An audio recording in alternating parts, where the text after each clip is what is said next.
ಈ ಚಿತ್ರರಂಗದ ಈ ಹಬ್ಬದ ಉದ್ಘಾಟನೆ ನಮ್ಮ ಕರ್ನಾಟಕದ ನೆಚ್ಚಿನ ಮುಖ್ಯಮಂತ್ರಿಗಳು ಶ್ರೀ ಸಿದ್ದರಾಮಯ್ಯನವರು ಇವತ್ತು ನಮ್ಮ ಕರೆಗೆ ಒಗ್ಗಟ್ಟು ಇಲ್ಲಿ ಬಂದು ನಮ್ಮ ಜೊತೆ ತಮ್ಮ ವಿಚಾರವನ್ನು ಹಂಚಿ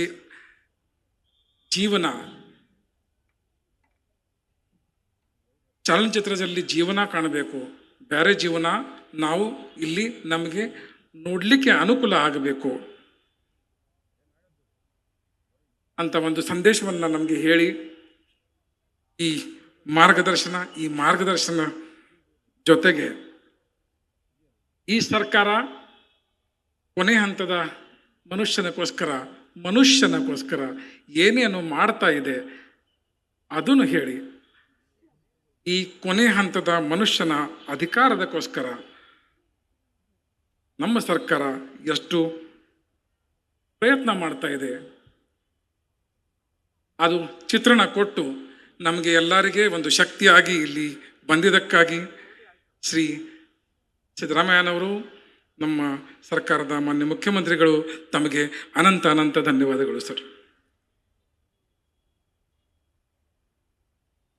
ಅಧ್ಯಕ್ಷರು ಕರ್ನಾಟಕ ವಿಧಾನ ಪರಿಷತ್ ಬಸವರಾಜ್ ಹೊರಟ್ಟಿ ಸಾಹೇಬರು, ನಾನು 20-25 ವರ್ಷ ಹಿಂದೆ ಧಾರವಾಡದಲ್ಲಿ SP ಇದ್ದಾಗದಿಂದ ತಾವು ಗುರುಗಳು ಸರ್. ಆವಾಗಿಂದ ನಾನು ತಮ್ಮ ರಾಜಕಾರಣ ತಮ್ಮ ಜೀವನ ನೋಡ್ತಾ ಬಂದಿದ್ದೇನೆ. ಜನರಕ್ಕೋಸ್ಕರ ಇರ್ತಕ್ಕಂಥ ಆ ಕಳಕಳಿ ತಮ್ಮ ಕಿರು ಭಾಷಣದಲ್ಲಿ ತಾವು ಇಲ್ಲಿ ವ್ಯಕ್ತಪಡಿಸಿದಿರಿ. ಸಿನಿಮಾದಲ್ಲಿ ಕೂಡ ಆ ಕಳಕಳಿ ಬರಬೇಕಂತ ಭಾವಿಸಿದಿರಿ. ತಾವು ಇಲ್ಲಿ ಬಂದಿದ್ದಕ್ಕಾಗಿ ತಮಗೆ ಕೂಡ ಅನಂತ ಧನ್ಯವಾದಗಳು ಸರ್. ಶಾಸಕರು ಹಾಗೂ ಸ್ನೇಹಿತರು ಶ್ರೀ ರಿಜ್ವಾನ್ ಅರ್ಷದ್ ಅವರು ತಮ್ಮ ಭಾಷಣದಲ್ಲಿ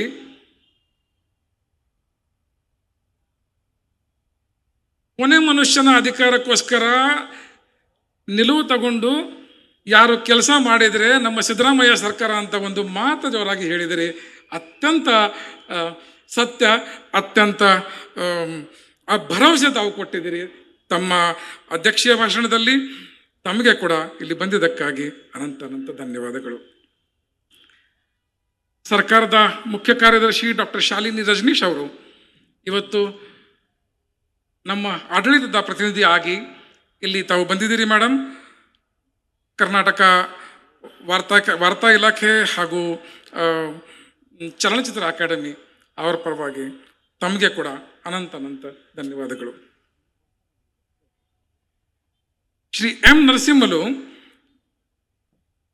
president Karnataka film chamber of commerce ಇಲ್ಲದೆ ಜೀವನ ಇಲ್ಲದೆ ಚಿತ್ರಪಟ ಇರಬಾರ್ದು. ಅದೇ ಥರ ಸದ್ಯಕ್ಕಾಗಿ ಕಾಮರ್ಸ್ ಇಲ್ಲದೆ ಚಿತ್ರಪಟ ನಡಿಲಿಕ್ಕೆ ಆಗೋದಲ್ಲ. ತಾವು ಇಲ್ಲಿ ಕರ್ನಾಟಕದ ವಾಣಿಜ್ಯ ಮಂಡಳಿಯ ಈ ಫಿಲ್ಮ್ ಚೇಂಬರ್ನ ಪ್ರತಿನಿಧಿಯಾಗಿ ಇಲ್ಲಿ ನಮ್ಮ ಕಾರ್ಯಕ್ರಮಕ್ಕೆ ಬಂದಿದ್ದೀರಿ. ಅನಂತ ಧನ್ಯವಾದಗಳು. ಕಾರ್ಯಕ್ರಮ ನಡೀತಾ ಇದ್ದಾಗ ಶ್ರೀ ಉಮಾಶ್ರೀ ಮೇಡಮ್ ಬಂದರು. ತಾವು ಇಲ್ಲಿ ನಮ್ಮ ಜೊತೆ ಇದ್ದೀರಾ, ಇದು ಬಹಳ ಹೆಮ್ಮೆಯ ವಿಷಯ. ತಾವೂ ಇದ್ದೀರಾ, ಜಯಮಾಲಾ ಮೇಡಮ್ನೂ ಇದ್ದಾರೆ. ತಾವು ಇಲ್ಲಿ ಬಂದಿದ್ದಕ್ಕಾಗಿ ಅನಂತ ಧನ್ಯವಾದಗಳು ಮೇಡಮ್.